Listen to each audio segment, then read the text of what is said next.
ማርያም ማን ነች? ማርያም ምንድነው? መጽሐፍ ቅዱስ ያስተዋወቀን ዮሴፍ ለሚባል ሰው ወደ ታጨች ወደ አንዲት ድንግል ነው። ማርያም ሰው ነች ማርያም በቃ የማን ዘር ነች? የአዳም ዘር ነች፣ አዳማዊት ነች። ጥንተ አብሶ የሚለው ለመሆኑ ማርያምን አግኝቷታል ስንል ምን ማለታችን? አዳማዊት ከሆነች ደግሞ በአዳም አለመታዘዝ የመጣው ኃጢያት እርግማን በደል እያንዳንዱ ነገር ማርያም ላይ አርፏል። ማርያም ኃጢያት የለባትም ብሎ ለመከራከር ምንም ምክንያት የለው። ኃጢያት በአንድ ሰው ወደ ዓለም ገባ ይላል አይደለ? በኃጢያትም ሞት ሁሉ ኃጢያት ስላደረጉ ሞት ለሰው ሁሉ ደረሰ ነው። የተጠበቀ የሆነ ነገር የለም። የኢትዮጵያ ኦርቶዶክስ ተዋሕዶ ቤተክርስቲያን ሊቃውንት ግን ለአራቱም ፊደላት ትርጉም የሰጡበት ምንጭ ምንድነው? እሱን ጉባኤ ሊቃውንቱ እንደገና ደግሞ በዚህ በየሚዲያው እየወጡ የሚናገሩ ሊቃውንት የተባሉ ሰዎች መልስ መስጠት አለባቸው። የታግንተውት ነው የተሐድሶ ጥያቄ የተሐድሶም ጩኸት ግብ የቤተ ክርስቲያኒቱ ሊቃውንት ውሃ ልኩ መጽሐፍ ቅዱስ ነው እያልናቸው ነው። በገድል ላይ በድርሳን ላይ በተአምር ላይ በተለያዩ በዜማ መጻሕፍት ጽዋዕተ ዜማ በመንላቸው የተጻፉ መጻሕፍቶች በአጠቃላይ የሚተርኩት እውነቴን ነው የምናገረው እነዚህ መጻሕፍት የሚናገሩት ሁሉ ወደ እግዚአብሔር አያደርስ። አንድ ሶስት ጥቅሶችን ላን አንደኛ ዮሐንስ ምዕራፍ 3 ቁጥር 5 ርሱ ኃጢያትን ሊያስወግድ እንደተገለጠ ታውቃላችሁ። በርሱ ኃጢያት የለም በማን በኢየሱስ። ጴጥሮስም እንዲህ አለ በአንደኛ ጴጥሮስ ምዕራፍ 2 ቁጥር 22 እርሱ ኃጢያት አላደረገም ተንኮልም በአፉ አልተገኘበትም። ዕብራውያን መጽሐፍ ምዕራፍ 7 ቁጥር 26 ቅዱስና ያለ ተንኮል ነውርም የሌለበት ከኃጢአተኞችም የተለየ ከሰማያትም ከፍ ከፍ ያለ እንዲህ ያለ ሊቀ ካህናት ይገባናል ይላል። እግዚአብሔር የተባረከ። እንግዲህ አባቶቻችን ቅድም መርጌታ መላክ እንዳሉት እነ ሉቃስም እነ ዮሐንስም እነ ማቴዎስም ከዛም ቀጥሎ የመጡት በሚገርም ሁኔታ ደማስቆ ላይ የተጠራው ጳውሎስም አንድ ቀንም ስለ ድንግል ማርያም ጥንተ አብሶ ስለ ዘር ኃጢአት ስለ ምናምን አላወራም። እንዲሁም ግርም የሚለኝ የጳውሎስን መልእክታት ሳነባቸው እንዲሁም ማርያምን የሰበከበትን ቦታ የሚያሳይ እንዲሁ ስሟን እንኳን ጠራ እግዚአብሔር እነ ጴጥሮስ ጋር እንኳን አብራ ነበር። ነገር ግን ጳውሎስ አንድም ቦታ ላይ ይህን ጉዳይ አያስቆረው። ይልቁን የሚያወራው ጳውሎስ ትኩረቱ እኛ በእርሱ ሆነን የእግዚአብሔር ጽድቅ እንሆን ዘንድ ኃጢአት ያላወቀውን እርሱን ነው የሚለው። እርሷንና እርሱን ላይ እና እግዚአብሔር ባርኮት መጽሐፍ ቅዱስ እንዳያነቡ እኒህ ሰዎች ራሱ መጽሐፍ ቅዱስን ለምንድን ነው እንዲያደርገው አንብበው በአደባባይ ይሄ እንዲህ ይላል ብለው ስለ ማርያም ማያወሩ ይመስለኛል። ቀጣይ ደረግልኝ እንጂ ፕሮጀክት መጽሐፍ ቅዱስ ስለማላነብ አውልቴን አዚም እኮ ነው የሚለቅብን። መጽሐፍ ቅዱስ ማለት እኮ የእግዚአብሔር ኃይል የተገለጠበት ሕያው የእግዚአብሔር ቃል እኮ ነው። ይህንን ለማንበብ እኮ መፈወስ ያስፈልጋል። መጀመሪያ አይናችን ብሩህ ሊሆን ያስፈልጋል። ውስጣችን ሊበራ ያስፈልጋል። መርጌታ ይሄን መጽሐፍ ቅዱስ እነዚህ ሊቃውንት የተባሉ ሰዎች ግልጥ አድርገው ቢያነቡት ወይ አይናቸው ሊሻል ይችላል፣ ወይ ሊያለቅሱ ይችላል፣ ወይ ሊመታም ይችላል መንፈሱ። ለዚህ ነው የሚያነቡት። እውነት ነው። ራሱ ይመታል። ጌታ ምስክሬ ነው። እኔ እናንተ ተውት። እኔ በጌታ ከመሆኔ በፊት ዚቅ ሳዜም ወይም ደግሞ ዚቅ ሳጠና ጾመ ድጓ ሳጠና ድጓ ሳጠና ዜማ ቅኔ ምናምን ስማር እንቅልፍ የለም። በትጋት ነው በንቃት። መጽሐፍ ቅዱስ ግን ኮርስ ገብቼ አንብብ ሲሉኝ በባህር ዳር ካህናት ማሰልጠኛ ገብቼ እግዚአብሔር ምስክሬ ነው እምባ ከነዛ ሁሉ ጠጥቼ ነበር የምገባ። ይሄ ደግሞ መድኃኒቱ ነው። ጌታ ምስክሬ በዚያው ልናዘዝ የመጽሐፍ አሁን ለምሳሌ እዚህ እኔ ገማኘት አለ አይደለ? ጠጥቼ እዚህ ሳጠና ችግር የለብኝም። ጠጥቼ መጽሐፍ ቅዱስ አጠናው ማለት መጽሐፍ ቅዱሱ በሙሉ ፊደሉ ይጠፋል። አናነበውም። 81 መጽሐፍ ቅዱስ ተሰጥቶን የቀደመው አናነበው። አሁን ግን ያለ መጽሐፍ ቅዱስ መኖር አይቻልም። አያት መጽሐፍ ቅዱስ ካላነበብን አስቸጋሪ ነው። ለዚህ ነው ለሚጠይቁን መልስ ለመስጠት ከዚህ ቃል ነው እነሱም ብለውታል። ሊቃውንትነታቸውን እኛ ቤተክርስቲያን የሰጠቻቸው ስለሆነ ያንን እንጥራ ግን አይባልም። ዛሬ ቅሪበረን ያንን ነው። ስለዚህ እንዲሁ ምናልባት መርጌታ የሌለው እንዲሁ ኢየሱስን ብቻ ነው ኃጢአት አላደረገም፣ በእርሱ ኃጢአት የለም። የሚገርማችሁ ዕብራውያን መጽሐፍ ምዕራፍ 2 ላይ የሚቀድስ ነው ይላል። የሚቀድሰውና የሚቀደሱት ከአንድ ወገን ናቸው ይላል። ቀዳሹ ኢየሱስ ነው። የምንቀደስ እኛ በእሱ ያመንን ለምን በእሱ ደም ነው ስርየት ያገኘን። ስለዚህ እንዲሁ ምናልባት ቀረ ይህን ልበል አሁንም ተጨማሪ ነገር አለኝ በዚህ ጉዳይ ለመጽሐፍ ቅዱስም አንፃር ከሌሎችም መጽሐፍት አንፃር የሚሉት ካለ እሱ ይጨምሩና ወደ ሌላው ጥያቄ ይላል። እሺ አመሰግናለሁ። በደንብ ደግሞ ስለተረዳኸኝ በጣም ነው የማመሰግነው። ምንድነው አንድ የሚጠቀስ ጥቅስ አለ ስለ ማርያም የሚጠቀስ ጥቅስ አለ ኢሳይያስ 9 ከመሰዶም እንኳን ወከመ ገሞራ መሰል ነው እግዚአብሔር ኪያኪ ያትረፈለን ብሎ ማህል የተጽጌ ላይ እግዚአብሔር ኪያኪ መያትረፈለን እግዚአብሔር ኪያኪ መያትረፈለን ብለው የሚጠቅሱት ጥቅስ አለ እና ይሄ ጥቅስ ኢሳይያስ ምዕራፍ 9 ላይ ይቅርታ ኢሳይያስ ምዕራፍ 1 ላይ ቁጥር 9 ላይ የሚነገር ያለ ጥቅስ ነው። ምን ይላል? የሰራዊት ጌታ ዘርን ባያስቀርልን ኑሮ እንደ ሰዶም ብሆን እንደ ገሞራ በመሰል ነበረ ይላል። ይሄንን ሐሳብ ማነሳበት መንገድ በዚያውም ሰው ሊቃውንቱን መመዘን አለበት። አንድ ሰው ሊቅ ነው ስለተባለ ሊቅ አይባልም። ሊቅነቱ ምን መሆን አለበት? በመረጃ መረጋገጥ አለበት። ይህን ቃል እየተናገረ ያለው ኢሳይያስ ስለማን ነው? ስለማን ነው እየተናገረ ያለው? ስለ ማርያም ነው እየተናገረ ያለው? ስለ ማርያም አይደለም። አባ ኪዳነ ማርያም አባ ገብረ ኪዳን ይቅርታ አባ ገብረ ኪዳን መጽሐፋቸው ላይ ይሄንን ሐሳብ አስቀምጠዋል። ይሄንን ሐሳብ ጠቅሰው ማርያም ጥንተ አብሶ የለባትም ብለው አስቀምጠዋል። ግን ይሄንን ቃል የተተረጎመበትን መንገድ ልናገርና የሳቸውን ሐሳብ እናገራለሁ። እና ይሄንን ቃል ለማርያም ነው እግዚአብሔር ያስቀርልን ዘር እሷ ነች፣ እሷ ባትኖረን ኑሮ እንደ ሰዶምና እንደ ገሞራ ነበር ምን ሆነው ብለው ይናገራሉ። እንግዲህ አንድ ሰው ሊቀ ሊቃውንት ለመባል ቢያንስ ብሉይ ኪዳንንና አዲስ ኪዳንን መማር አለበት አይደለ? የአራቱ ጉባኤያት መምህር መሆን አለበት። አራቱን ጉባኤያት መማር አለበት። አራቱን ጉባኤያት ማለት ነው። አራቱ ጉባኤያት የሚባሉት ምንድነው? ብሉይ ኪዳንን፣ አዲስ ኪዳንን፣ መጽሐፈ ሊቃውንትና መጽሐፈ መነኮሳትን ነው። እና መጽሐፈ ብሉይ ኪዳን ሲማሩ መጽሐፈ ትንቢተ ኢሳይያስን ይማራሉ። ትንቢተ ኢሳይያስን እንዴት ብለው ነው የተማሩት? ይቺ ማርያም ነች ብለው ከሆነ ቤተክርስቲያን ያስተማረቻቸው የነሱ ችግር ብቻ ሳይሆን አጠቃላይ የቤተክርስቲያኒቱ ትምህርት ምን ሆኗል? ተበላሽቷል ማለት ተበላሽቷል። እዚህ ጋር ኢሳይያስ እየተናገረ ያለው ለማን እንደሆነ ጳውሎስ ጠቅሶታል። እኔ በተለይ ከጳውሎስ ጋር እንድናነጻጽረው ነው።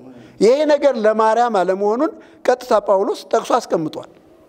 እኛ ይኸውላችሁ እያንዳንዱን ነገር የምናስረዳው ከመጽሐፍ እየጠቀስን ነው። እኛ ልንሰሳት እንችላለን፣ ሰው ሊሰሳት ይችላል አይደለ? የእግዚአብሔር ቃል ግን አይሳሳትም። መንፈስ ቅዱስ አይሳሳትም። መንፈስ ቅዱስ ያጻፋቸው መጻሕፍት ምን ብለው ነው የሚተረጉሙት?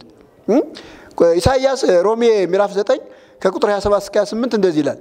ኢሳይያስም ይላል የእስራኤል ልጆች ቁጥር ምንም እንደ ባህር አሸዋ ቢሆን ቅሬታው ይድናል። ተመልከቱት። ኢሳይያስም የእስራኤል ልጆች ቁጥር ምንም እንደ ባህር አሸዋ ቢሆን ቅሬታው ይድናል፣ ጌታ ነገሩን ፈጽሞ ቆርጦ በምድር ላይ ያደርገዋልና ብሎ ስለ እስራኤል ይጮሃል። ምን ብሎ? ኢሳይያስ እንደዚሁ ጌታ ጸባዖት ዘርን ባላስቀረልን እንደ ሰዶም በሆን ገሞራን በመሰል ብሎ አስቀድሞ ተናግሯል ይላል። ይሄ ነገር ሁለት እንትን አለው፣ ሁለት ትርጉም አለው። የመጀመሪያው ነገር እስራኤላውያን ሲማረኩ እግዚአብሔር ቅሬታ አስቀርቷል። የብሉይ ኪዳኑ ሕዝብ የብሉይ ኪዳኑ እስራኤል እግዚአብሔርን በደል እና እግዚአብሔርን ሲበድል እግዚአብሔርን ሲያሳዝን በዚያ መካከል ግን የእግዚአብሔር ቅሬታዎች ነበሩ። እግዚአብሔርን ያላሳዘኑ፣ እግዚአብሔርን ያልበደሉ። ኢቭን ባቢሎን ከወረዱ በኋላ እንኳን እግዚአብሔር መልሶ ያመጣቸው ለምንድን ነው ከተባለ ቅሬታዎች ስላሉ ነው። እግዚአብሔር በእስራኤል ዘር በኩል መሲሁን ማምጣት ይፈልጋል ኢየሱስን ማምጣት ይፈልጋል እየጠበቀ ያለ እስራኤልን ራሱ ስለዚህ ነው ስለዚህ ብሉይ ኪዳን ላይ ያ ቃል የሚያሳየው የእስራኤልን ህዝብ ነው እዚህም ጋር ስንመጣ ነብዩ ጠቅሶ እየተናገረ ያለው ስለ እስራኤል ህዝብ ነው እስራኤል በሙሉ አይጠፋም ይሄው እንግዲህ እስራኤል ክርስቶስን የሰቀለ ነው አይደል ክርስቶስን ስለ ወንድ ነው የሚያወራው ቃሉ ስለ ወንድ ነው የሚያወራው ቃሉም ስለ ወንድ ነው ያለው እግዚአብሔር ዘር አለው የሚድን ዘር አስቀርቶልናል ስለዚህ ኢሳይያስ ይሄንን ተናግሯል ብሎ ይሄንን ቃል በቃል ስለማን ነው የተረጎመው ብለን ስንል ብሉይ ኪዳንም ላይ ይሆን አዲስ ኪዳንም ላይ ቢሆን ስለማን ነው የሚናገረው ስለ እስራኤል ህዝብ ነው ይሄ ስለ ማርያም አይናገርም ቤተክርስቲያን ግን በስተት ይሄንን ወስዳ ምን ብላ ነው የምታስቀምጠው ማርያም ነች እሷ ነች ቅሬታዋ ብሏል እግዚአብሔር ብላ ነው የምታስቀምጠውና ይሄ በትርጉም ራሱ ቤተክርስቲያኒቱ በትርጉም እንዴት የእግዚአብሔርን ቃል ያበላሸች እንዳለች አላግባብ እየተረጎመች እንዳለች እንድናይ ነው ምናልባት መርጌታ መላክ ግዙን ስለጠየቀኝ እሱን እንትን ልበልና የሳቸውን ሐሳብ ላብራራ እሳቸው ምን ብለዋል ይሄንን ሐሳብ ተርጉመው ቅሬታዋ ማርያም ነች ብለዋል ቅሬታዋ ማርያም ነች እና አስቀድሞ እግዚአብሔር ከኃጢአት ጠብቆ እሷን አንሯታል የሚል ሐሳብ አላቸው ግን ይሄ ዓለምሆኑን ደግሞ ይሄው እዚህ ጋር እኔ ያሳይቻለሁ ኢሳይያስኒ ከላ ወይ በእንተ እስራኤል ላይመኮን ሁልቆሙ ለደቂቀ እስራኤል ከመሆጻ ባይር እለተርፉ ይድህኑ እስመ ህልቆ ወምህረቱ ነገር ይነግር እግዚአብሔር ውስጥ ዓለም ዛለው ይልና ቁጥር 29 ላይ ሶባኮ እግዚአብሔር ጸባዖት ዛትረፈለነ ዘራ ከመሰዶም እንኮነ ወከመገሞራ መሰለኝ ከማርያም ጋር ይሄ አያዝ በእንተ እስራኤል አለው እኮ በቃ ስለ እስራኤል ነው ስለ እስራኤል ነው ዘር ነው የሚለው ዘር እና ከዚህ የተነሳ ይሄ ክፍል ከድንግል በዚሁ አጋጣሚ ብዙዎች ኦርቶዶክሳውያንም እንዲያስተካክሉ ስለምፈልግ ነው ይሄንን ሐሳብ ያነሳሁት ይሄ ሐሳብ ለድንግል ማርያም ነው ብለው ነው የሚያኑት ግን ይሄ ከድንግል ማርያም ጋር አይገናኝም ምንም አይነት ግንኙነት የለውም ስለ እስራኤል የተነገረ ከእስራኤል ጋር የተገናኘ ደግሞ የተፈጸመም ነው እስራኤል በሙሉ ቅሬታው ይድናል ገና ተስፋም ደግሞ አለው ወደፊት ራሱ እስራኤላውያን እንደሚድኑ የእግዚአብሔር ቃል ይናገራል ከዚህ የተነሳሳቸው ምን ብለዋል ድንግል ማርያምን አስቀድሞ እግዚአብሔር አንጽቷታል የሚል ሐሳብ አንስተዋል በተለይ የሚገርማችሁ ነገር ይሄንን ሐሳብ ሲያነሱ መረጃ ጠቅሰዋል መረጃቸው ምንድን መሰላችሁ በዚህ ዘመን ግብፃውያን ሳይቀሩ ማርያም ጥንተ አብሶ አለባት ይላሉ ብለው ጠቅሰዋል እና ታዲዮስ ማላቲም ይባላል የታወቀ የግብፅ የሥነ መለኮት ምሁር ነው እና የግብፅ የሥነ መለኮት ምሁር ማርያም ኦሪጂናል ያለባት ነው የሚለው ኦሪጂናል ያለባት እና እነሱም እንደገና ደግሞ ተሐድሶችም ተብለን እኛም ተጠቅሰናል እኛም እንደምንል ተጠቅሰናል ልክ ነው እኛ የአባቶቻችን ትምህርት ነው የምንቀበለው ለምን ነው የአባቶቻችን ትምህርት የምንቀበለው ካላችሁ ለምሳሌ የኢትዮጵያ ቤተክርስቲያን ከማን ነው ራሱ ክርስትናን የተቀበለች ከግብፅ አይደለም ከግብፅ ቤተክርስቲያን እኮ ነው እስክንድሪያ እናቴ ማርቆስ ምን ነው የምትለው አባቴ ነው የምትለው እና ከእስክንድሪያ ቤተክርስቲያን ነው የተቀበልነው ከእስክንድሪያ ቤተክርስቲያን ከሆነ የተቀበልነው የእስክንድሪያ ቤተክርስቲያን ይሄንን ታምናለች እና ይሄ ትክክል አይደለም ብለው የሳቸውን ሐሳብ ለማስቀመጥ ሞክረዋል ለምሳሌ መንፈስ ቅዱስ ይመጽላይ ለኪ ወይለ ይጸልይለኪ ዘሪ ተወለደምኔኪ ቅዱስ ሁቱ የሚለውን ጠቅሰዋል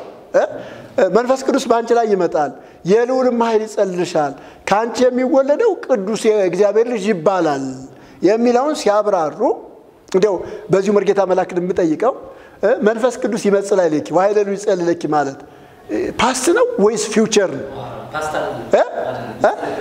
ትንቢታዊ ይባላል በግዕዝ ወይ ካላይ ይባላል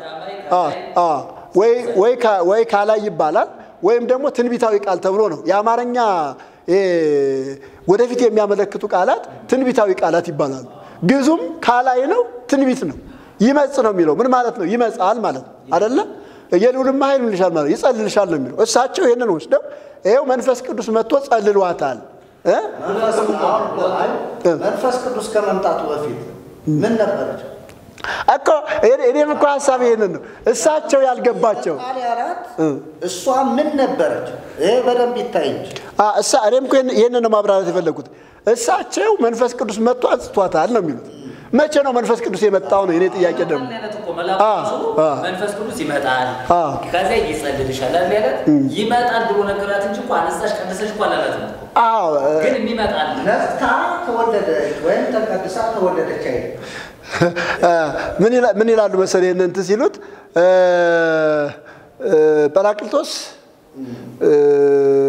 ጰራቅሊጦስ ቀደሳም ከርሳይማ ወይ ረኩሰትም በምንትን ዘፈጠራ ብለው አስቀምጠዋል መንፈስ ቅዱስ ከመፈጠሯ ጀምሮ ምን አደረጋት ቀደሳት ወይ ረኩሰት በምንትን ዘፈጠራ ከተፈጠረች ጀምሮ በምን ነገር አልረከሰችም ይላሉ ይሄ ምንድነው መንፈስ ቅዱስ መቼ ነው የመጣው እኔ አሁን እዚህ ጋር እንድናየው ፈለኩትኝ መንፈስ ቅዱስ ይመጣል ያላት ያለ መላኩ ነው መላኩ መቼ ነው የሚመጣው ብሎ ነው የሚነግራት ድንግል ማርያም ይሄንን ቃል ስትቀበል ወይም ይሄንን ቃል ስታምን ማለት ይሄ ፊውቸር ቴንስ ነው ከመላኩ በስራት ቀጥሎ የሚከናወን ወይም መላኩ ያበሰራት ይያለ የሚከናወን እንጂ ታስላለው ነገር ነው እየነገራት በቃ እንደዛ ነው እየነገራት ያለ እኔ ምንድነው አሁን እዚህ ጋር እንትን ላነሳ ይፈለኩትኝ ቤተክርስቲያን ቋንቋን እንኳን ግዝን በደንብ አልተረዳችም የሆነ ዶክትሪን አላት እሷ የመሰረተችው እሷ ያስቀመጠችው ዶክትሪን አላት ለሷ ለራሷ ትርጉም በሚመች መንገድ የእግዚአብሔርን ቃል ያጣመመች መተርጎም እንጂ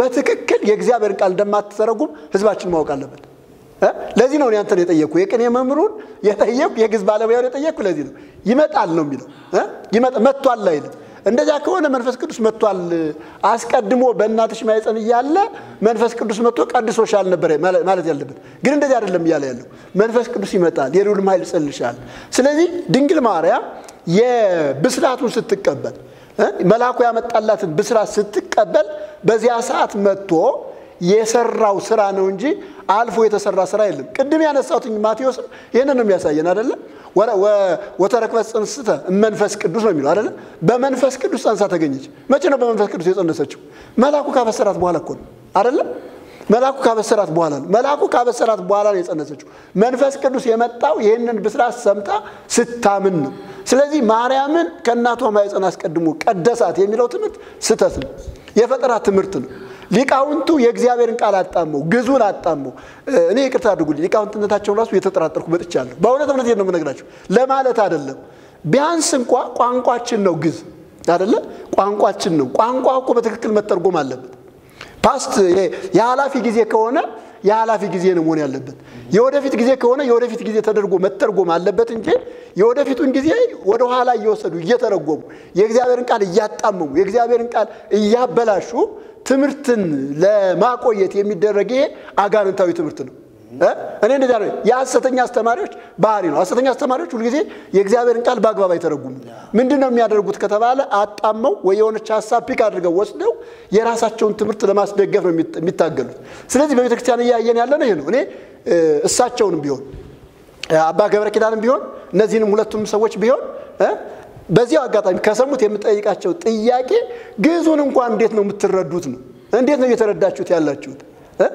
እንደዚህ አርጋችሁ አጣማችሁ የምታቆሙት ሃይማኖት የምታቆሙት እምነት አለ ወይ እንደዚህ አርጋችሁ አጣማችሁ ማርያምን በሐሰት ማክበር ትችላላችሁ ወይ ይሄ እኔ ጥያቄ ነው ከደረሳችሁ ይመልሱት ስለዚህ ከዚህ የተነሳ የቤተክርስቲያን ትምህርት ያበላሹት ያሉት ሊቃውንቱ ራሳቸው ናቸው ሊቃውንቱ ራሳቸው የቀደሙት አባቶች ይሄንን እንደሚያምኑኛ መረጃለን ለምሳሌ መጋቤ ብሉይ ሰይፈ ስላሴ የሚባሉት በዚህ ላይ ጽፈዋል ማርያም ጥንታ አብሶ አለባት ብለው ጽፈዋል የሳቸው መጽሐፍ ታትሞ ገበያ ላይ ሰረጭ ነበር አቡነ ጳውሎስ የመማሪያ ጽሁፋቸው ማለት የመመረቂያ ጽሁፋቸው የዶክተሬት መመረቂያ ጽሁፋቸውን ጥንታ አብሶ እንዳለባት ጽፈዋል አባ መልከጼዴቅ የሚባሉት አብተ ማርያም ወርቅ ነው የሚባሉት በጣም በኢትዮጵያ ቤተክርስቲያን ውስጥ በጣም የታወቁ ብዙ የጻፉ ሰዎች ናቸው ብዙ መጽሐፍ የጻፉ ሰዎች ናቸው እሳቸው ይሄንን ያምናሉ ስለዚህ የቤተክርስቲያን አባቶች በተለይ አሁን ከዚህ ከለውጥ በኋላ ከመጣው ከለውጡ እንቅስቃሴ በኋላ ከመጣው ትውልድ በፊት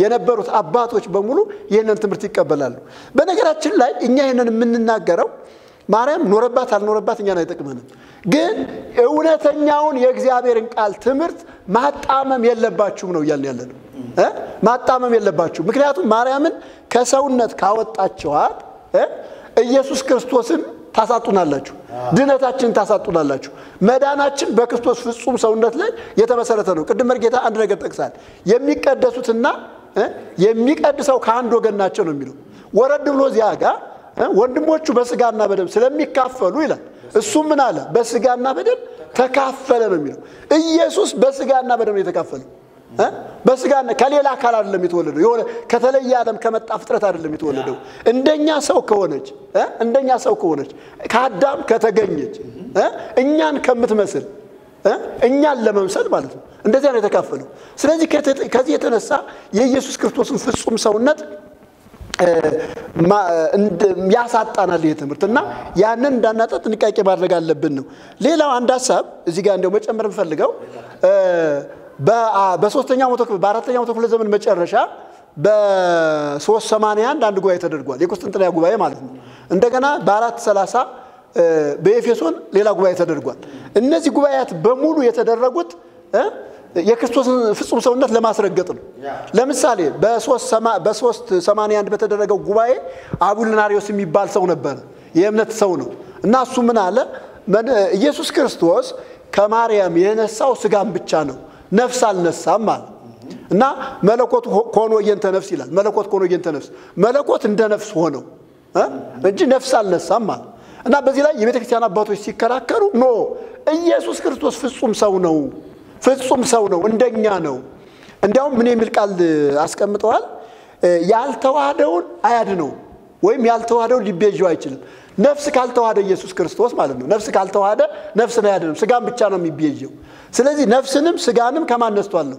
ከማርያም ነስቷል ብሎ ተከራከሩ ይቀጥልና ኤፌሶን ላይ ደግሞ ስንመጣ አይ ማርያም ስጋን ነው የወለደችው እንጂ መለኮትን አልወለደችም ህድረት የሚል ትምህርት አለ በአጋጣሚ ሲባል ሰምታችሁት እንደሆነና ህድረት ይባላል መለኮት አደረበት ማርያም የወለደችው ክርስቶስን ብቻ ነው ወይም ኢየሱስን ስጋውን ብቻ ነው የወለደችው ማን መጣና አደረባት በኋላ መለኮት መጥቶ አደረበት የሚል ትምህርት ተነሳ ይሄንንም ተከራከሩ ለምሳሌ ማርያም ቴዎቶኮስ የሚል ትምህርት አለ ማርያም የአምላክ እናት ነች የሚባል ትምህርት ማለት ነው ይሄ ትምህርት የተነሳው ማርያምን ለማክበር አይደለም ማርያምን ለማክበር ለማርያም የተለየ ቦታ ለመስጠት አይደለም ሁለቱም ትምህርት ማለት ነው ሁለቱም ትምህርት የተነሳበት ትልቁ ዓላማ ምንድነው ከተባለ የኢየሱስ ክርስቶስን ፍጹም ሰውነት ለማስረገጥ ነው የኢየሱስ ክርስቶስ ፍጹም ሰውነት ኢየሱስ ክርስቶስ ፍጹም ሰው ነው ከማርያም ሲወለድ ቃል ከስጋና ከነፍስ ጋር ተዋህዶ ነው የተወለደው ማርያም ማለት የስጋና የምንናት ነች የመለኮት እናት ነች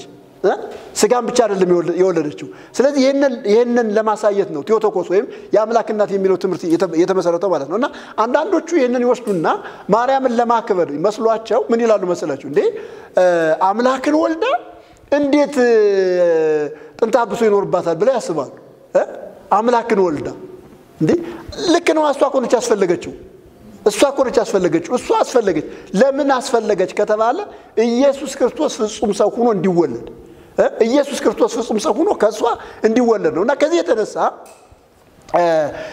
ራሱ እነዚህ የተደረጉ ጉባኤያት ማርያምን ለማክበር ሳይሆን ማንን ለማክበር የተደረጉ ናቸው የኢየሱስ ክርስቶስን ፍጹም ሰውነትና አምላክነት ለማድረግ ወይም ደግሞ ለማረጋገጥ የተደረጉ ናቸውና ቤተክርስቲያን እዚህ ጋር ማሰብ አለባት ማርያምን ለማርያም የተለየ ቦታ ስትሰጥ ማርያምን ከሰውነት ስታወጣት የኢየሱስ ክርስቶስን ፍጹም ሰውነት ምን እያለች ነው እያስካደች ነው እና ይሄ በድነታችን ላይ ጥያቄ ያመጣል ክርስቶስ ከፍሎታል በመንለው ዋጋ ላይ ጥያቄ ያመጣል ምን አሉ አባቶች ሲናገሩ ያልተዋሃደውን ሊያድነው አይችልም ሊቤዠው አይችልም ስለዚህ የተዋሃደው ኢየሱስ ክርስቶስ ሰውነትን ስለዚህ ማርያም ሰው ነች ከተለየ ዓለም የመጣች የተጠበቀች ዘር ሳይሆን ከወደቀው አዳም የተገኘች ሴት ነች ይሄንን ለማለት ነው ተባረኩ በጣም ደስ የሚል መልእክት ነው ውድ ተመልካቾቻችን መቼም ይሄን ትምህርት እየተከታተላችሁ እኔ ዛሬ እንደው አንድ ትልቅ መልስ ታገኛላችሁ እንዲያምናለሁ በቤተ ክርስቲያን ያሉ ሊቃውንት እንደው በዚሁ ማሳሰብ እንፈልገው መጽሐፍቶችን እንደገና ተመረጡ ቀደም እንደተባለ ግዕዝ እንኳን በብልቱ ተፈቷል ግዕዙ ራሱ ትርጉሙ እንደው አንድም ተብሎ መሰለ እንደው ተጨመራርቆ ዝም ብሎ ይቀር ነገር ግን ማስተዋል አለ እኔ አንድ ነገር ገረመኝ ማርያምን መልአኩ ሲያበስራት ደስ ይበልሻል ደነገጠች ይላል ከንግግሩ የተነሳ ደንግጣለች እንዴት አይነት ሰላምታ ነው አለች እና ለዚህ መልስ ሲሰጣት መልአኩ ቀጥሎ ማርያም አትፍሪ አለ አያችሁ ደነገጠች ይላል ከንግግሩ የተነሳ ደንግጣለች። እንዴት አይነት ሰላምታ ነው አለች። እና ለዚህ መልስ ሲሰጣት መልአኩ ቀጥሎ ማርያም አትፍሪ አለ። አያችሁ ይህ ቤተ ክርስቲያን እንደሚታወቀው ማርያም አደገች የሚባለው ቤተ መቅደስ ነው። መላእክቲቷን ነው ይዋረው ይሏል። መላእክት እያጫወቱ መላእክት እየተንከባከቡ አሳደጓት ነው የሚለው። የመላእክትን ድምፅ ታውቃለች የሚል በሌላ አነጋገር ለመጠቀም ማለት ነው። ግን ገብርኤል መጥቶ ሲያበስራት በንግግሩ ራሱ ደንግጣለች። የደነገጠችባትም ምክንያታዊ ነች። እቺ ሰው ለማግባት እጮኛ ያዘች አይሁዳዊት፣ እንዲሁም ደግሞ ያው ከእናንተና የተወለደች እናት አባቷ ባይጠቀሱ ግን ከወንድና ከሴት ዘር የተወለደች ነች።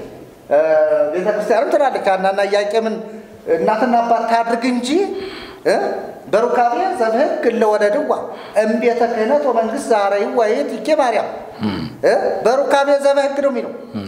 አርያማዊት አለች። እንግዲህ አርያማውያን ካደረግናቸው እናንተራን ሁሉ ወስደን ሐናንም ኢያቄምንም ወስደን ከሰማይ ማድረግ፣ አለበለዚያ ግን በሩካቤ ዘብህግ በቃ በሩካቤ ስጋ ወንድና ሴት በሚያደርገው ጾታዊ ግንኙነት ነው የተጸነሰችው ነው። ስለዚህ ይሄ ትምህርት አንዳንዱ ስታዩት አርያማዊት ይሏታል። የካቶሊክ ትምህርት የካቶሊክ ትምህርት የካቶሊክ ትምህርት እነሱም እኮ ይሏታል። እሱማ ወረረሳለሁ አንዳንዱማ መቼም እንዳለ መታረው ምዕራባውያን እኮ እንዲያው ቀላቅለውታል እኮ እነሱ አርያማዊት ይሏታል። ኃይለ አርያማዊት እና ይቺ ድንግል ማርያም እንዲህ እውነቴን ነው የምላቸው እኔ በጣም ከማከብራቸው ከአብርሃም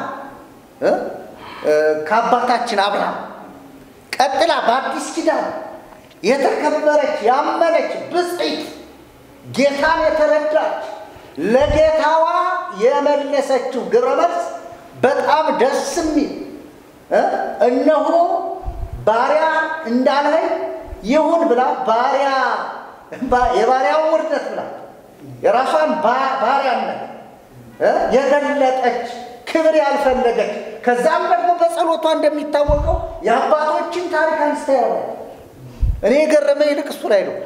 ሴቱና እንዴት የእነ አብርሃምን ታሪክ እንዴት ወደ ኋላ ሄዳ የእነ ሙሴን የአባቶችን ታሪክ የእስራኤልን ታሪክ እንዴት አንስታ እግዚአብሔርን አመሰገነች የሚል ጥያቄ ሁሉ ተፈጥሮብኝ ነበር። ነገር ግን እግዚአብሔር በቃ መጣ ወደ እሷ መረጣ። ቀደም እንደተባለው የሴቲቱ ዘር ተብሎ የተጻፈውን ነው። ዘር ባያስቀርልን ያለ ዘር ያስቀርልን ኢየሱስን። ስለዚህ ይሄ ዘር መጥቶ ነው እኛን ያላለ ከሴት የተወለደው ከሕግ በታች የተወለደው ብሎ ጳውሎስ በገላትያ መጽሐፍ ምዕራፍ 4 ላይ እየነገረን።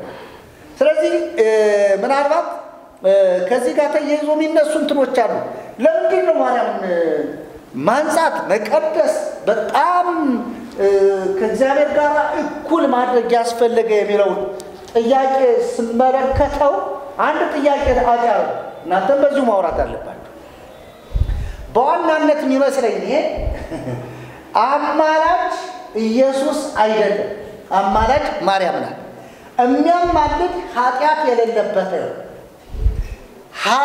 የሌለበት ነው ወደ እግዚአብሔር ቀርቦ እኛን ማስታረቅ የሚችል የሚል ትምህርት በቤተ ክርስቲያን አለ። ያለ ድንግል ማርያም አማላጅነት ዓለም አይድንም አሁን የተነሳው ወይም ደግሞ አሁን አያስፈልግም የተባለው ነገር ግን ደግሞ መርህ ለመንግስተ ሰማያት እሷ ናት ተብሎ የሚነገርላት ከነስሟ ትርጉም የማርያም ነገር በጣም ጎልቶ የሚታየው ከእግዚአብሔር ጋር ታስታርቀናለች፣ ታማልደናለች በሰላም ቅዱስን ማለት ነው። ምንም እንትን የለም። ከልጅ ከወላጅ ከጌታችን ከመድኃኒታችን ከኢየሱስ ክርስቶስ ዘንድ ይቅርታና ምሕረትን ለምኝን ጸሎቱ ይል። ስለዚህ ይህንን ትምህርት ለመቃወም ይመስለኝ በአንድ እንትን የተነሳ ስለዚህ ጉባኤ ሊቃውንቱ አሁንም የሚሰበሰቡት ሊቃውንት ይህንንም አጽንኦት ሰጠው እንዲያይ መርጌታ መላክ የማርያም ጉዳይ ኃጢአት የለባትም አለባት የሚለው ጥያቄ የተነሳው እንደኔ እንደዚህ ነው ብያለሁ። እንዲሁ ሌላ ስለምን ይመስለውታል? ከዛ ጋር እየይዘን ስለ አማላጅነቱ ማንሳት እንችላለን። ማርያም ናት የምታማልድ እንደ እውነቱ ከሆነ ወደ ሐዋርያት መጽሐፍቱን እንድንገባና ጉባኤ ሊቃውንቱ ወይም ደግሞ ዝክረ ኒቅያ በደንብ ይህን መልስ እንዲመልስልን እንፈልጋለን። ስለዚህ ለምንድን ነው ይህን ያክል አግነው ማርያምን እንዲሁም በጣም እንትናቸውን ወጥረው የተከራከሩላት የሚለውን ጥያቄ ለሱ ወደ አንሳት በጣም መሰረታዊ የሆነ ሐሳብ ሲነሳ ነበር። አሁንም ደግሞ እንቀጥላለን። እንግዲህ እኔ ቅድም ይሄ የሊቃውንት ጉዳይ ሲነሳ እኛ መመሪያችን መጽሐፍ ቅዱስ ነው። እንግዲህ እንደምታውቁት ይሄ መጽሐፍ ቅዱስ ነው። የምንናገረውን የምንመዝነው በዚህ በመጽሐፍ ቅዱስ ነው። ሌሎች ጽሁፎችንም ስናይ ስንመዝን ስንመረምር የምንፈትሸው በዚህ በመጽሐፍ ቅዱስ ነው። ቅድም የተነሳ ነገር አለ። ማርያምን በተመለከተ የስም ትርጉም አሰጣጥ አለ በቤተ ክርስቲያን ላይ ማለት ነው። እሱን እናፍርሰው። ማርያም ሚል 4 ፊደል ነው። 4ቱ ፊደላት እያንዳንዱ ትርጉም አላቸው። ማ ማለት ማይደረ መለኮት ብለዋል። ይህንን እንግዲህ የትኛው መጽሐፍ ቅዱስ ላይ እንዳመጡ እነ ሊቃውንት ስማ ሆነ መመለስ አለባቸው። ማ የሚል ፊደል የመለኮት ማደሪያ ናት የሚል መጽሐፍ ቅዱስ ጥቅስ አስደግፈው መረጃ ማምጣት አለባቸው። አንደኛ የሚለው ደግሞ ርግቤ ይቤ ላይ የሚለው ይሄ ትምህርት ራሱ ከመጽሐፍ ቅዱስ ጥቅስ መጥቶለት ተያይዞ መተርጎም አለበት። ለምን መሰላችሁ? ሁለቱ ያና ም ፊደሎች ከምልጃ ጋር የተያያዙ ስለሆነ ማለት ነው። ስለዚህ ያ ማለት ያንቃዱ አቤኪ ሁሉ ፍጥረት ሁሉ ወዳንቺ ያንጋጥጣሉ፣ ወዳንቺ ይጮሃሉ፣ ወዳንቺ ይለምናሉ የሚለው ትምህርት መጽሐፍ ቅዱሳዊ እንዳልሆነ በደንብ ማስረጃ መምጣት አለበት።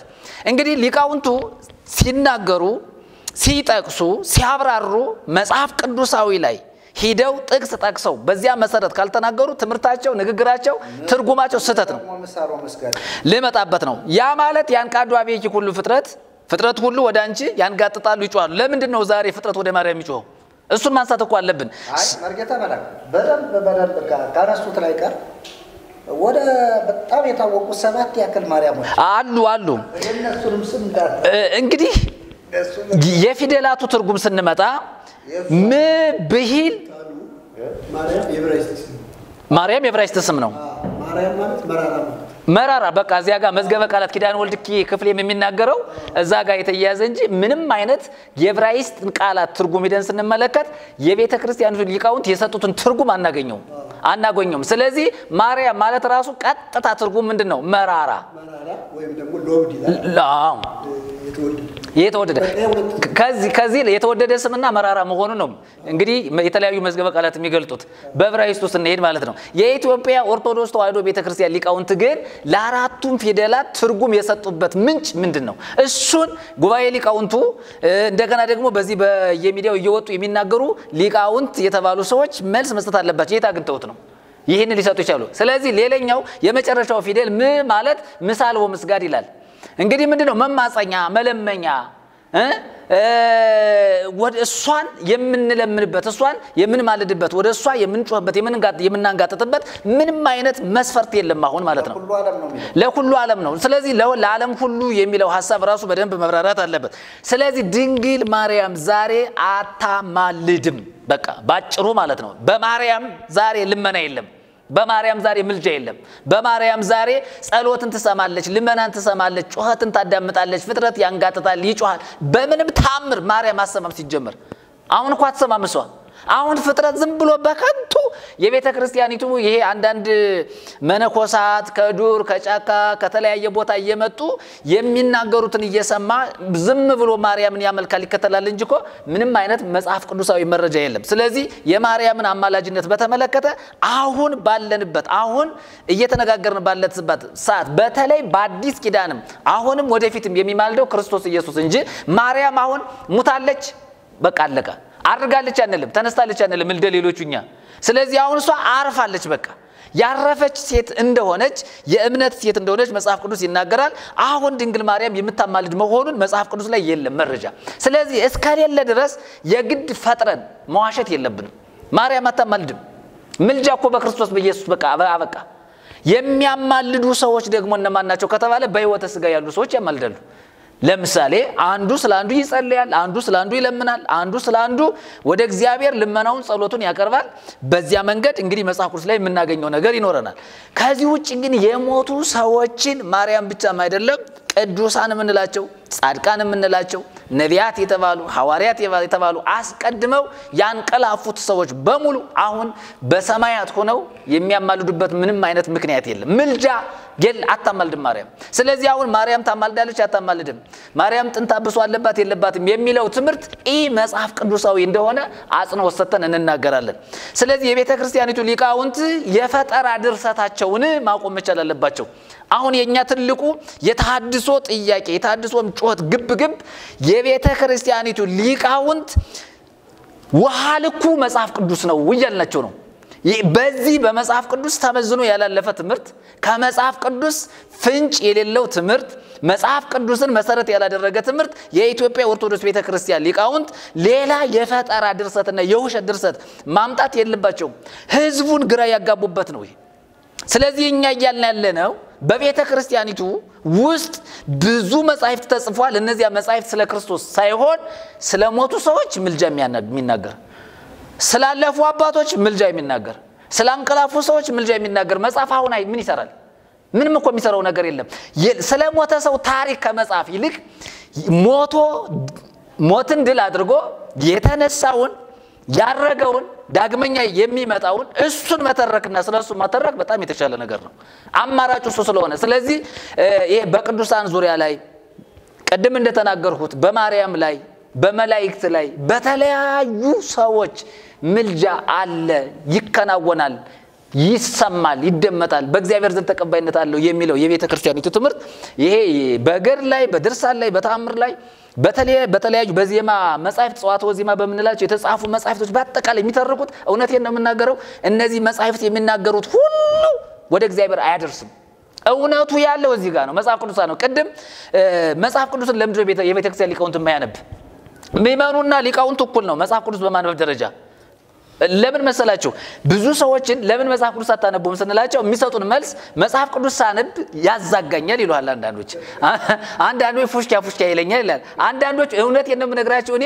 አይኔ ውሃ ይቋጥራል መጽሐፍ ቅዱስ ሳነብ ስከልት እና መጽሐፍ ቅዱስ ለማንበብ ተቸግሬያለሁ የሚሉ ሰዎች ኦርቶዶክሳውያን ሞልተዋል ሊቃውንቱም ስትላቸው መልስም ይስጡ ያስተምሩ መጽሐፍ ቅዱስ አይጠቅሱም አንዳንዶቹ ደግሞ ሰው ማለት ካንገት በላይ ነው እንጂ ካንገት በታች ያለው ሰው አይደለም የሚል መጥቷል አሁን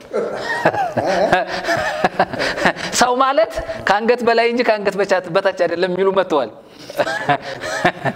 ተመልከት አሁን ወዴት እየሄዱ እንደሆነ በደንብ አድርገው ማዳመጥ መቻል አለባቸው እና የማርያምን አማላጅነት በተመለከተ መጽሐፍ ቅዱስ ስላልተናገረ እኔ ምንም ልል አልችልም አይልም በቃ ማርያም አታማልድም ባጭር ቃል ማለት ነው ዛሬ ድንግል ማርያም በሰማያት በእናብርሃም እቅፍ ሆና አሁን ማርያም ታማልዳለች የሚለው ትምርት ይሄ ትርክት የተረገመ ትርክት እንጂ አታማልድም አሁን መልሱ አንድና አንድ ነው ድንግል ማርያም አሁን አታማልድም በቃ ምልጃ በማርያም በኩል የሚለው ትምርት ያጋንንት ትምርት ነው መጽሐፍ ቅዱስ አልተናገረ ሉቃስ አልዘገበልንም እኮ ከሐዋርያት ጋር አብራ ስትጸልይ ነበር አይደል መንፈስ ቅዱስ ተሞልታ ይል እንደ መንፈስ ቅዱስ እኮ ተሰብስበው ሲጸልዩ ሳለ መንፈስ ቅዱስ መጥቶ በሐዋርያት ላይ እንደወረደ እሷም ላይ እንደወረደ አብራ እኮ መንፈስ ቅዱስን እንደተሞላች መጽሐፍ ቅዱስ ይነግረናል ከዚያ በኋላ የማርያም ታሪክ አበቃ የለም እኮ ከዚያ በኋላ ታማልዳለች የሚል ትምርት የለም እኮ አበቃ በሐዋርያት ሥራ ምዕራፍ 2 ላይ የማርያም ታሪክ ተዘጋለቀ ከዚያ ውጪ ግን መጽሐፍ ቅዱስ ያልነገረን ስለ ማርያም ታማልዳለች አታማልድም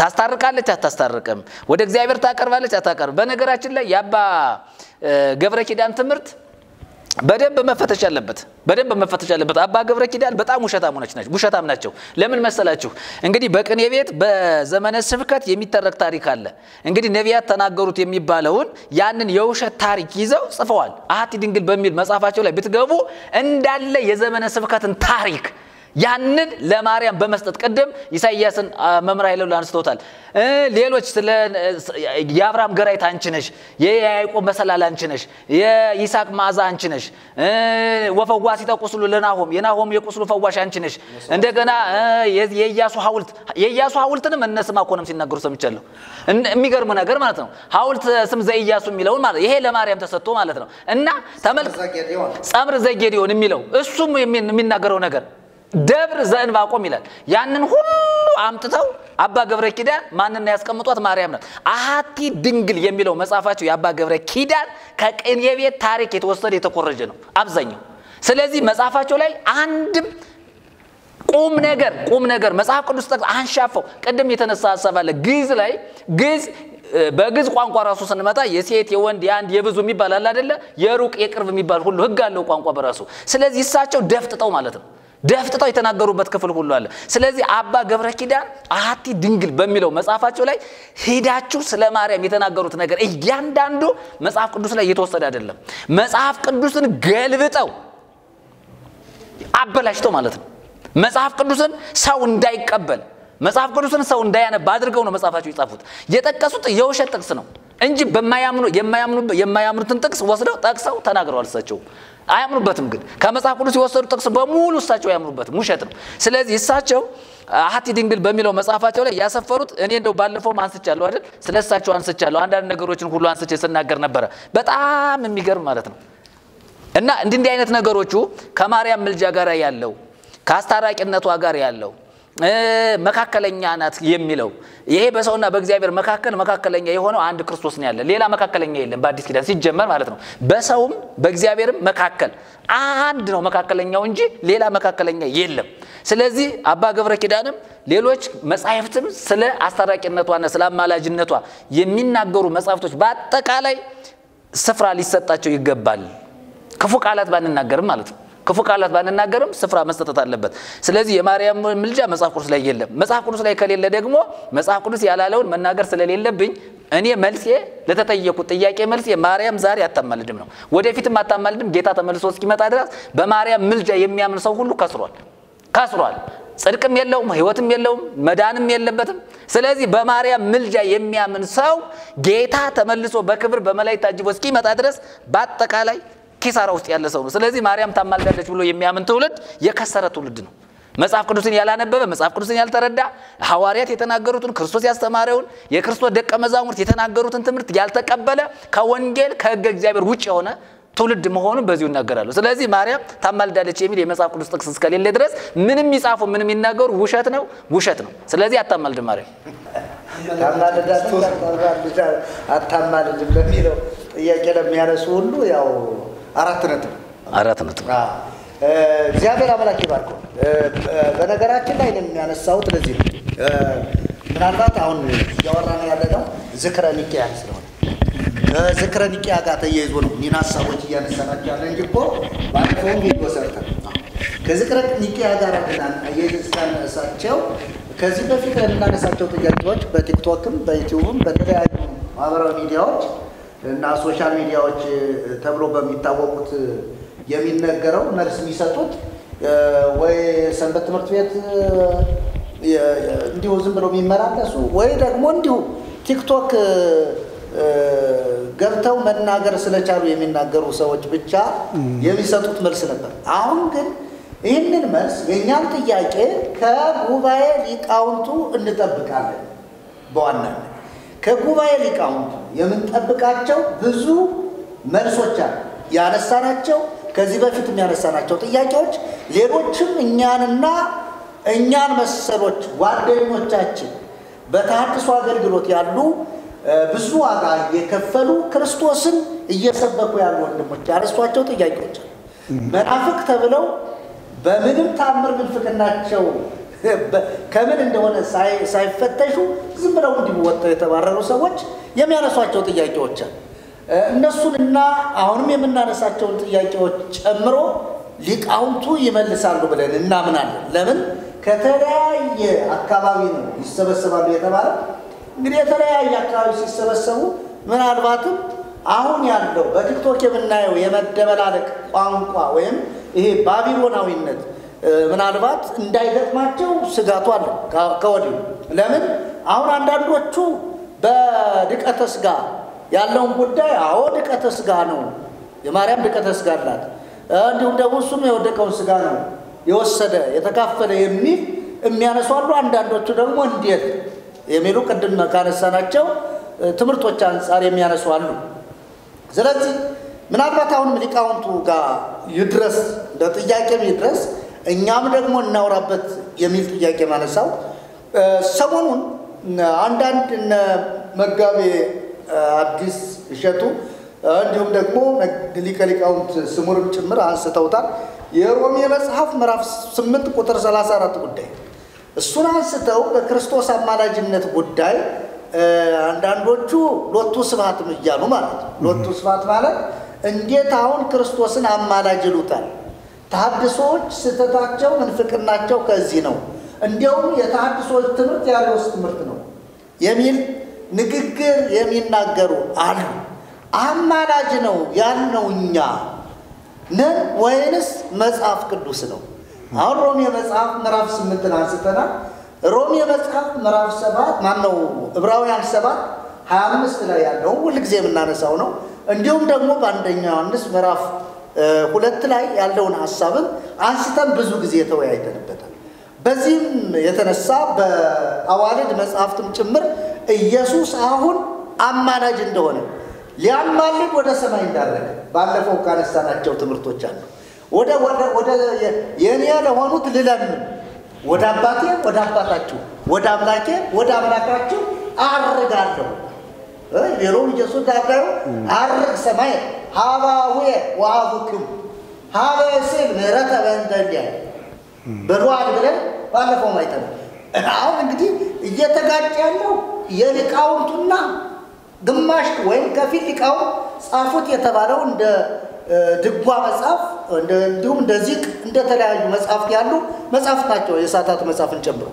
ስለዚህ ይህንንስ ደግሞ እንዲያው አስተውለውበት የኢየሱስ ክርስቶስን ፍጹም ሰው የሆነበትን ዋናውን ዓላማ ተረድተው የኢየሱስ ክርስቶስን አሁን ሊቀ ካህንነት ይመልሳሉ ወይ? አሁን ምን እንደሚሰራ ይህን ጥያቄ ይመልሱልናል ወይ የሚለውን እንደ ጥያቄ ያነሳሉ። ስለዚህ ሮሜ መጽሐፍ ምዕራፍ 8 ቁጥር 34 እንግዲህ እነሱ ያብራሩት በሥጋ ወራት ብለዋል።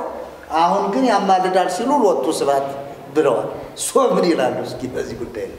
ጥሩ ነው። በተለይ እነዚህ ነገሮችን መነሳታቸው ጥሩ ነው። ይሄ ዋናው ኢሹ ነው። በነገራችን ላይ ቤተክርስቲያኒቱ በዚህ ጉዳይ መጽሐፍ እስከ መቀየር ሄዳለች። የሁለት ሺህ እትም በአብዛኛው የታተመው ይህንን ሐሳብ ለመለወጥ ነው። እና ይህንን እኔ ምንድነው ብዬ ነው ማምነው የኢትዮጵያ ቤተክርስቲያን በኢየሱስ ክርስቶስ ፍጹም ሰውነት ታምናለች ወይ? አፍራበታለች። ኧረ ታምናለች ወይ? ራሱ ተዋህዶን ራሱ ባለፈው የናሰባስጨዋለሁ ተዋህዶን ራሱ በትክክል ገብቷታል ወይ ተረድታዋለች ወይ የሚል ጥያቄ አለኝ። ለምን መሰላችሁ? ኢየሱስ ክርስቶስ ያማልዳል ያለው ተሐድሶ አይደለም። ኢየሱስ ክርስቶስ ያማልዳል ያለው ፕሮቴስታንት አይደለም፣ ወንጌላውያን አይደለም፣ ሉተር አይደለም። ኢየሱስ ክርስቶስ ያማልዳል ያለው ኢየሱስ ክርስቶስ ያማልዳል ብሎ የነገረን ማን ነው ከተባለ ጳውሎስ ነው። ቤተክርስቲያን እንግዲህ ይሄንን ካለች እንደኔ የጳውሎስ መልእክት በሙሉ ማድረግ አለባት፣ ማስወገድ አለባት። ለውጣም ማትጨርሰው የጳውሎስ መልእክት በሙሉ ማስወገድ አለባት። ይሄንን ለማስተካከል አንዳንድ ሐሳቦች እንደለወጠች አይተናል።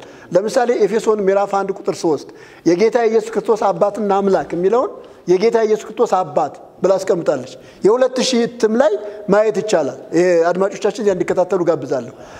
ሁለተኛ ቆሮንቶስ ምዕራፍ 1 ቁጥር 3 ላይ የርኅራኄ አባት የመጽናናት አምላክ የጌታችን ኢየሱስ ክርስቶስ አባትና አምላክ ይባረክ የሚለውን አባት ብላ አስቀምጣለች። እንደገና ያው ሁለተኛ ቆሮንቶስ ምዕራፍ 11 ቁጥር 31 ላይ ምን ይላል መሰላችሁ? ጳውሎስ ያም ጋር ሲናገር እንዳልዋሽ በመንፈስ የማገለግለው የጌታ ኢየሱስ ክርስቶስ አባትና አምላክ እግዚአብሔር ምስክሬ ነው የሚለውን የጌታ ኢየሱስ ክርስቶስ አምላክ የሚለውን አስወጥታለች። ጴጥሮስ ላይ ያለውን አወጣለች። ጴጥሮስ ላይ ምን ይላል? ቁጥር 4 ቁጥር 3 ላይ መሰለኝ እሱም ያለው ምን ይላል? ኢየሱስ ክርስቶስ ከሙታን በመነሳቱ ለሕያው ተስፋ ለማይጠፋ እድፈትም ለሌለበት ለማያልፍ ርስት እንደ ምሕረቱ ብዛት ሁለተኛ የወለደን የጌታችን ኢየሱስ ክርስቶስ አባትና አምላክ ይባረክ ይላል። እሱንም ምን ለዋለች? አባት ብላለች። መጽሐፍ ቅዱስን የራሷን ትምህርት ለማስቀመጥ ስትል የእግዚአብሔርን ቃል ራሱ እየለወጠች ነው ያለችው። እየለወጠች ነው። ሮሜ 8 ብቻ አይደለም የተለወጠው። ሰው የሚመስለው ሮሜ 8 ብቻ የተለወጠ ይመስለዋል፣ ወይም ዕብራውያን 7:25 ብቻ የተለወጠ ይመስለዋል። ብዙ የእግዚአብሔርን ቃል ለትምህርቶቿ ስትል እየቀየረች ነው ያለችው እና ቤተክርስቲያኒቱ የኢየሱስ ክርስቶስ ፍጹም ሰውነት ክዳለች። ወይም ያውጣይኬ ትምህርት ወደ ቤተክርስቲያኒቱ ገብቷል። በነገራችን ላይ የኢየሱስ ክርስቶስን ሰውነት የካዳ አውጣይኬ ነው። አውጣይኬ ምን አለ? በ451 በተደረገው በኬልቄዶን ጉባኤ ስጋ ረቋል፣ በመለኮት ተውጧል፣ አንድ ባህሪ አንድ አካል የሚለውን እሱ ነው ያመጣው ተብሎ በዚህ ትምህርቱ ተወግዟል። እስክንድራውያን ወይም ደግሞ ኦሪየንታል አብያተ ክርስቲያናት አንድ ባህሪ አንድ አካል ሲሉ ተዋህዶን በጠበቀ መንገድ ነው። ተዋህዶ ምንድነው ከተባለ ዘይንበለ በዋህዴ ወዘይንበለ ትሳይ ዘይንበለ ፍልጠት ወዘይንበለ ውላጤ ወዘይንበለ ሚጣት በታቅቦ ነው የሚሉት። ሚያፌስት ነው የምትባለው ኢትዮጵያ ቤተክርስቲያን። ሚያፌስት ማለት ሁለት ማንነትን የምታምን ወይም ኮምፖዚት ተዋህዶ ወይም ኮምፖዚት አካል ይላሉ። ኮምፖዚት አካል ማለት ሁለት ማንነት ያለው አካል። ለምሳሌ ስጋ ሰውነትም አምላክነትም አለው፣ መለኮትም ሰውነትም አምላክነትም አለው። እነዚህ ባህሪያት ሳይጠፋፉ፣ እነዚህ ባህሪያት ሳይዋጡ፣ እነዚህ ባህሪያት በመጠባበቅ ነው ተዋህዶ። ተዋህዶ ይሄንን ካጣ ኢየሱስ ክርስቶስ ወይ ሰው ብቻ ነው የሚሆነው ወይ ደግሞ አምላክ ብቻ ነው የሚሆነው። የምዕራባውያን ወይም ደግሞ የካቶሊክን ተዋህዶ የተቃወመችው ሁለት ባህሪያት ስላለ ነው። ሁለት ባህሪ ማለት ባህሪ ካለ አካል አለ የሚል ሐሳብ አንስተው አካል ያለ ባህሪ አይሆንም ብለው ለባህሪ ካለ አካል ያስፈልጋል። ስለዚህ ወይ ሁለት አካል ነው የሚሆነው፣ ሁለት አካል ሁለት ባህሪ ነው የሚሆነው፣ ወይም ደግሞ ሁለት አንድ ባህሪ አንድ አካል ነው የሚሆነው እና ተዋህዶ በቃ ኮምፖዚት ነው። በቃ እንትን ያለ በመጠባበቅ የተደረገ ነው፣ ያልተጠፋፋ ነው። መለኮት ሰውነትን አላጠፋውም፣ ሰውነትን መለኮትን አላጠፋውም። በዚህ መንገድ ነው ተዋህዶ ብላ ነው የምታምነው። ስለዚህ ይሄንን ትምህርት ቤተክርስቲያን በደንብ የተረዳች አልመሰለኝም። በደንብ ከተረዳች ይሄንን የነገረን ማን ነው ካል ጳውሎስ ነው። ቅድም እንደተባለው ሮሜ 8:34 ምንድነው የሚለው? የሚያጸድቅ ማን ነው? የሚኮንንስ ማን ነው ይልና የሞተው ከሙታን የተነሳው በእግዚአብሔር ቀኝ ያለው ደግሞም ስለኛ የሚማልደው ክርስቶስ ኢየሱስ ነው የሚለው። ስለዚህ ይሄንን ትምህርት እኛ እንዴት አድርገን መቀየር እንችላለን? ግዙ እንኳን የሚለው ዘሞተ ወተንሳ ዘሞተ ወተንሳ ወነበረ በየማነ እግዚአብሔር ወሃሎ በየማነ እግዚአብሔር ወይተዋቀስ በእንቲያ ነው የሚለው። ወይተዋቀስ በእንቲያ እሱም ካላይ ነው። ስለኛ የሚማልደው ስለኛ የሚከራከረው ነው የሚለው። ስለኛ የሚከራከረው ተዋቀሰ ተከራከረ ይላል፣ ተሟገተ ይላል፣ ተዋቀሰ ይላል። ስለኛ የሚዋቀሰው ስለኛ የሚከራከረው ነው የሚለው። የሚገርማችሁ ነገር አንድምታ ትርጉሙ ቀጥታ አዳችሁ ብታነቡት ሮሜ 8:34 ስለኛ ይከራከራሉ ነው ቀጥታ ትርጉሙ ይተረጉሙ ስለኛ ይከራከራል። ስለዚህ ይሄንን ቤተክርስቲያን እየተቀበለች አይደለችም እና የነ ጳውሎስን ትምህርት እየተቃወመች ነው ያለችው። እንደተባለው ዕብራውያን 7:25 ምንድነው የሚለው? ከቁጥር 23 ጀምሮ እንደዚህ ይላል፣ እነሱ እንዳይኖሩ ሞት ስለከለከላቸው ካህናት የሆኑ ብዙ ናቸው ይላል። እርሱ ግን ለዘላለም የሚኖር ስለሆነ የማይለወጥ ክህነት አለው። ቀጥሎ ያለውን ስሙ። ስለነሱ ሊያማልድ ዘወትር በሕይወት ይኖራልና። ስለነሱ ምን ሊል ሊያማልድ። ይሄ ቀጣይነት ያለው አረፍተ ነገር ይባላል፣ ወይም ኮንቲኒው ፕሬዘንት ቴንስ የሚባለው ማለት ነው። በቃ ቀጣይነት ያለው የማይቋረጥ እንደዚያ ነው። ሊያማልድ በሕይወት የኖረው ኢየሱስ ክርስቶስ ከሙታን የተነሳው ስጋውን ከመቃብር አስነስቶ ወደ ሰማይ ያሳረገው ለምንድነው ከተባለ ስለነሱ ሊያማልድ ነው የሚለው ጳውሎስ። ስለዚህ በሱ ወደ እግዚአብሔር የሚመጡት ፈጽሞ ሊያድናቸው ይችላል። ይሄንን ራሱ ሊያስታርቃቸው ያለው ተርጉሞታል 2000 ላይ ማለት ነው። ሮሜ 8:34 ደግሞ ይፈርዳል ነው የተረጎሙት። ስለዚህ የእግዚአብሔርን ቃል የተሳተውን ትምህርቷን ለማስቀጠል የተሳተውን ትምህርቷን ለማቆም የእግዚአብሔርን ቃል ራሱ ምን እያደረገች ነው ያለችው? እያጣመመች ነው ያለችው። ይሄ አንዱ እንትን ነው እና የመጽሐፍ ቅዱስን ትምህርት ቤተክርስቲያን እየተቃወመች ነው ያለችው። የጳውሎስን ትምህርት እየተቃወመች ነው ያለችው። ስለዚህ ቤተክርስቲያን ስተት ላይ ነው ያለችው፣ አዳጋ ላይ ነው ያለችው። ሊቃውንቱ በትክክል ሊቃውንት ከሆነ ይሄ ይመለከተዋል፣ ይሄ አድሬስ ያደርጋል። ይሄንን በተመለከተ አንድ ጊዜ አንድ አባት አናግሬ ነበር። የአዲስ ኪዳን መምህር ናቸው እና የኢትዮጵያ ቤተክርስቲያን ይሄንን አታምንም፣ ልክ ነው መጽሐፉ ይላል፣ የኢትዮጵያ ቤተክርስቲያን ይሄንን አታምንም፣ እንደዚህ ብላ አታስተምርም ብለው ነግረውኛል። ግን የሚገርመው ደግሞ የኢትዮጵያ ቤተክርስቲያን ይሄንን እንደምታስተምር መረጃ አለን። ለምሳሌ አንዱ ቅዱስ ያሬድ ነው። ቅዱስ ያሬድ ምንድነው ያለው? አርግ ሰማይ ሀባዌ ሀበስዝ ምሕረተ በእንተ ሊያይ ነው የሚለው አይደለ? ለእኔ ስለሆኑት ምሕረት ነው ወደምለምንበት ወደ ሰማይ ምን እላለሁ አርጋለሁ ነው ያለው። ስለዚህ ኢየሱስ ክርስቶስ ወደ ሰማይ የሄደው ለማን ነው ከተባለ ለሱ ስለሆኑት ምሕረትን ለመለመን ነው። ይሄንን ነው የተናገረው ቅዱስ ያሬድ። ይሄንን ነው የጻፈው በ6ኛው መቶ ክፍለ ዘመን የነበረው ማለት ነው። ሌላም ሐሳብ አለ። ይቤሮም ይስላርዳዩ አርግ ሰማይ ሀባዌ ወስሎ በእንቲያኩ ይፈኑ ለኩም መንፈስ ቅዱስ ይላል አይደለ? እኔ ወደ ሰማይ ወደ አባቴ ያርጋለሁ እና አባቴን መንፈስ ቅዱስ እንዲልክላችሁ ምን አድርገዋለሁ እለምነዋለሁ አላቸው ይላል። ስለዚህ እነዚህ አባቶች ተሰስተዋል ማለት እኮ ነው። እነዚህ አባቶች ተሰስተዋል። ምክንያቱም የኢየሱስን ምልጃ እነሱ ብቻ አይደሉም የተናገሩ። የቤተ ክርስቲያን መጻሕፍት ይህንን ይመሰክራሉ። በግልጽ ነው የሚናገሩት። አትናቴዎስ ባለፈው አንስተነዋል። አትናቴዎስ ክላ ወቤ ኦ አባ ኦ ወልድ ክላ ወበል ኤልማስ ላማ ሰበቅታኒ ለበሉ ስጋዬ ወለሰቱ ደሜ ማህሮሙ ወተሳሃሎሙ በል ይላል አይደለ? ምንድነው የሚለው? ኢየሱስ ሆይ ይላል አሰምተ ጩህ ኤልማስ ላማ ሰበቅታኒ ለምን ተውከኝ በል ስጋዬን የበሉትን ደሜን የጠጡትን እነሱን በአፋቸው ውስጥ እያለ ማራቸው ይቅር በላቸው ብለህ ለምን። ይሄው እንግዲህ ይሄ የምታዜመው የአትናቴዎስ ቅዳሴ ነው። አትናቴዎስ ማለት ደግሞ በኢትዮጵያ ቤተክርስቲያን ዋናው ማለት ነው። ዋናው ሰው ነው። ባለፈው አይተናል። ቄርሎስ ለኢየሱስ ምልጃ ተናግሯል። ዮሐንስ አፈወርቅ ስለ ኢየሱስ ምልጃ ተናግሯል። ዮሐንስ አፈወርቅ ምንድነው የሚለው? እስመውቱ ይተነብል በእንቲያን ለለዛ መነቦቱ ይላል። ስላመንበት ስለኛ እሱ ምን ይላል? ይተነብል ነው የሚለው። እነሱ ማልዷል ብለው ተርጉመውታል። ግን ይተነብል በእንቲያን ነው የሚለው። ስለኛ ይማልዳል። ስለዚህ ምንድነው ጠቅለል ሳደርገው የመጽሐፍ ቅዱስ ምልጃ የኢየሱስ ክርስቶስ ምልጃ የመጽሐፍ ቅዱስ ትምህርት ነው። ጳውሎስ ኢየሱስ ክርስቶስ እንደሚማልድ አስተምሯል። መጽሐፍ ቅዱስ መለወጥ አይቻልም። መጽሐፍ ቅዱስን መቀበል ነው ቤተክርስቲያን ያለባት። ስለዚህ አንደኛ የጳውሎስ ትምህርት ነው። ሁለተኛ የቤተክርስቲያን ትምህርት ነው። አባቶች ያሬድ ተናግረዋል፣ ዮሐንስ አፈወርቅ ተናግረዋል፣ አትናቴዎስ ተናግረዋል፣ ኢቭን ጊዮርጊስ ዘጋስጫም ተናግረዋል። ባለፈው አይተናል ስለዚህ ጉዳይ። በተለይ አድማጮች ይሄንን በተመለከተ ስለ ኢየሱስ ምልጃ የተሰራ ቪዲዮ አለ፣ ተከታታይ ትምህርት አለና በዚሁ አጋጣሚ እሱ እንድትከታተሉ ጋብዛችኋለሁ። እና መጻሕፍት የሚነግሩን የቤተክርስቲያን ትምህርት የሚነግረን ኢየሱስ ክርስቶስ እንደሚያማልድ ነው። ይሄ ደግሞ ምንድነው ከተባለ ሹመቱ ነው። እግዚአብሔር እኮ ሊቀ ካህናት አድርጎ ሹሞታል። መሐለ እግዚአብሔር በጽድቆ ይኔስህ አንተ ካህኑ ላለ በከመ ሲመቱ ለምን ለመልከጼዴቅ እግዚአብሔር ላይጸጸት ምሎ በመልከጼዴቅ አይነት ሹመት አንተ ምንድነው አለው ካህን ነህ ብሎታል።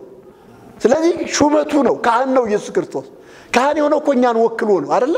ሌላ እኮ የወከለው ህዝብ የለም። የወከለው እኮ ቤተክርስቲያንን ነው። ለዚህ እኮ ነው እንዲያውም ሊቀ ካህናት ዘይቀውሎም በደብተራ ስም እንተ እግዚአብሔር ተከላውቱ ኢየሱስ ክርስቶስ ብለው በሰዓታት የሚያዜሙት ቄሶቹ በሰማያዊት ቤተ መቅደስ እግዚአብሔር የተከላት በሰማያዊት ቤተ መቅደስ ስለ ቅዱሳን የሚቆምላቸው ሊቀ ካህናት ማን ነው የሚሉት? ኢየሱስ ክርስቶስ ነው የሚሉት አይደለ? እግዚአብሔር በተከላት በሰማያዊት ቤተ መቅደስ እግዚአብሔር የተከላት ሰማያዊት ቤተ መቅደስ አለች። የዚህ የምድሩ ምን የሆነች ምሳሌ የሆነች ሙሴን ታስታውሳላችሁና ድንኳኑን ሲሰራ በተራራው እንደተገለጠል ምሳሌ ሁሉን ታደርግ ዘንድ ተጠንቀቅ ብሎት ነበር። እግዚአብሔር አሳይቶት ነበር ያችን ሰማያዊት ቤተ መቅደስ በኋላ የምትመጣዋን ወይም ደግሞ የኛ ሊቀ ካህናት ኢየሱስ እኛን ወክሎ የሚገባባትን እሱን አሳይቶት ነበርና በዚያ መልክ ነው የሰራው። ኢየሱስ ክርስቶስ ልክ የመስቀል ስራውን ከፈጸመ በኋላ ወደዚያች ነው የገባው። የዕብራውያን መልእክት ዕብራውያን ምዕራፍ 6 ቁጥር 20 ላይ ዳችሁ ስታነቡ ኢየሱስ ስለኛ ቀዳሚ ሆኖ ገባ ይላል። ኢየሱስ እንደ መልከጼዴቅ ሹመት ስለኛ ቀዳሚ ሆኖ ስለኛ ነው ገባ የሚለው መጽሐፉ። ስለዚህ የኛ ሊቀ ካህናት ነው። ስለዚህ ምንድነው ካላችሁኝ የኛ ማላጅ ነው። የኛ ማላጅ ነው። ጠበቃ አለን፣ ሊቀ ካህናት አለን። እኛን ወክሎ ባፊ ስለኛ ምን የሚታይ ሐዋርያው ዮሐንስ ይሄንን ይመሰክራል። ብዙዎችን ይመሰክራሉ አይደል? ልጆቼ ኃጢአት እንዳታደርጉ ይጽፍላችኋል ይላል አንደኛ ዮሐንስ ምዕራፍ 2። ማንንም ኃጢአት ቢያደርግ ግን ምን አለው ነው የሚለው ከአብ ዘንድ ጠበቃ አለው። እሱም ማን ነው የሚለው? ጻድቅ የሆነው ኢየሱስ ክርስቶስ ነው። ክብር ለእግዚአብሔር ይሁን። ጠበቃ አለ፣ ሊቀ ካህናት አለ፣ እኛን ወክሎ በዚያ አለ። ስለዚህ ቤተክርስቲያን ይሄንን ስትቃወም ህዝቡን ተስፋ አልባ ነው ያደረገች ያለችው። ተስፋ አልባ እግዚአብሔር የሰጠንን ሊቀ ካህናት እንዳንቀበል ከዚያ ይልቅ ሊቀ ካህናት ባልሆኑ እንድንታመን እነሱን ተስፋ እንድናደርግ ያደረገች ነው ያለችው እና ይሄ የቤተ ክርስቲያን ትምህርት ነው የመጽሐፍ ቅዱስ ትምህርት ነው እንደው በዚህ አጋጣሚ ሊቃውንቱ ይሄንንም አይተው ትክክለኛ የሆነውን ትምህርት እንዲያስቀምጡ አደራ ማለት እንፈልጋለን ተባረኩ